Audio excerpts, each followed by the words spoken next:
Today's episode is brought to you by Mazars. SoundCartel. Are you sick of meetings that don't seem to achieve much of anything? They're boring. Most people don't even contribute, and other more important work gets pushed back. We still have to have meetings, but wouldn't it be great if they were shorter and to the point? Well, there is a way. From SoundCartel, I'm Nicole Goodman, and this is Business Essentials Daily.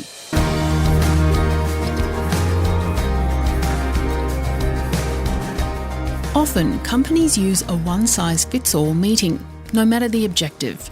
But Scott Stein says you should identify the true purpose of the meeting and accordingly select a correct meeting type.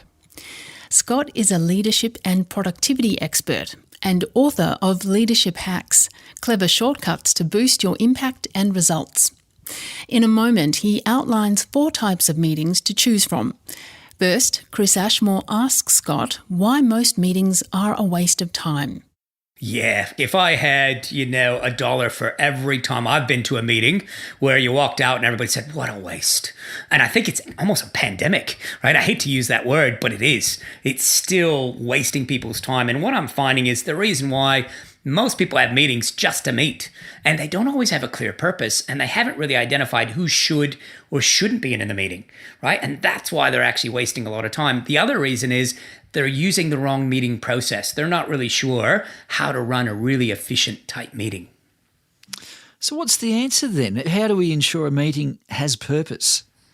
Yeah, I think you need to clarify. If I'm going to get these people to meet, you need to ask the question, why?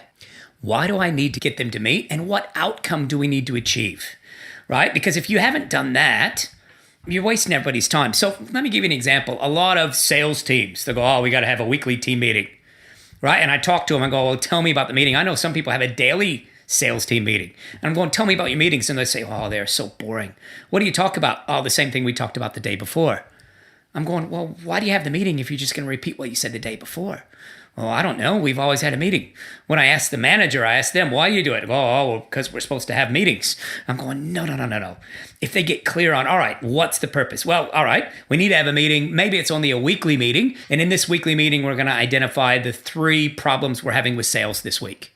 And we're going to overcome them. If they did that and clarified it, everybody knows exactly what the meeting's about. They know what the outcome's going to be, and they know what to work toward when they're in the meeting. Well, you've identified 4 types of team meetings. Can you walk us through each one? Yeah. In the 4 types of team meetings, and this is why a lot of people mix them up, because each team meeting has a different process, right? The first type, which is probably the most common type, is what I call a reporting or check-in meeting, right? That's where people just report what their activities are, what their KPIs are. The second type of meeting is a problem-solving meeting where there's an issue that needs to be overcome. The third is a decision-making meeting. We've already looked at all the facts, all the information. Now we need to make a decision, what we're going to do. And then the fourth one is a strategy development meeting, which means we've got some bigger issues that we need to look at. We need to create a strategy, and that's going to be a lot more in depth. And again, the biggest issue is each of these meetings has a different process. So when I try and combine a check-in meeting with a problem-solving meeting and a decision-making meeting all at the same time, that's when half of the people there are going, well, it's not relevant to me. It's not in my area, but I'm going to sit here for an hour as you guys talk in circles about something that has nothing to do with me. So selecting the right type of meeting is the most important thing to do. Is there an ideal meeting length, Scott? Yeah, it's a great question. It's almost like how long is a piece of string? And it depends on the meeting, right? I talk about in the book, I've got somebody that I know that used to be the financial controller for Kimberly-Clark.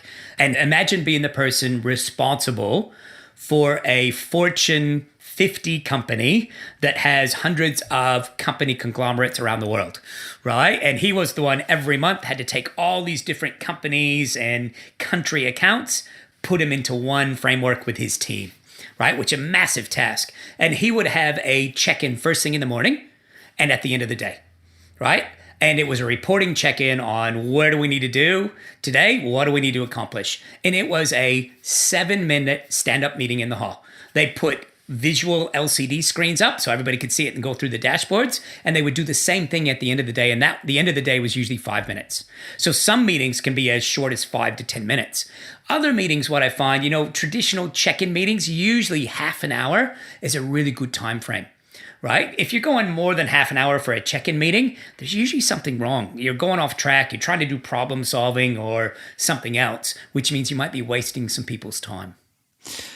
In your book, you write about compression planning. What is that and how is that valuable? Yeah, compression planning is an incredible technique. I'm biased. I was actually taught it probably about 30 years ago.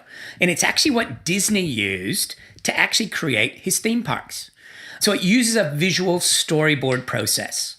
And that's really important. When you get to planning, especially strategic planning, most of the population are visual learners, which means if they see it, they not only understand it, they can actually do something with it. And this is where most strategic planning sessions fall down because it comes into an argue fest or who talks the loudest to get their ideas across, which shuts the other people down. So compression planning uses a visual process using storyboards and allows every person's ideas to be captured on a card. It's a 3x5 index card. It gets pinned up onto the board so everybody can see it. And then what happens is there's a consensus process where the people in the meeting get to vote on the most important items. Those get carried forward to actually be further explored and plans developed around those. So it's a pretty amazing process. What normally would take, for example, I was working with a big multinational company and they said, we've got a drama with our CapEx. We've got to cut $90 million from it.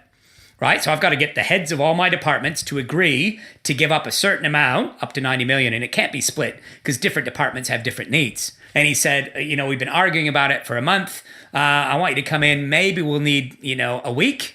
And I said, well, I reckon we can do it in a lot less than that. We did it in 5 hours. Right? Because they could see all of it. It separates the emotion. And what it does is it unifies everybody. So I've used it with union groups and non-union groups. I've used it with big business and small business. But what it does is it allows people to see exactly what the ideas are, and it allows them to contribute or vote to what direction they feel we should go in. And again, it's actually democracy in action because the biggest number of votes actually carry those ideas forward. So it becomes a really good strategy, but people have to buy into it because if I'm voting for it, I'm probably going to have to actually help implement it as well. That was leadership expert Scott Stein.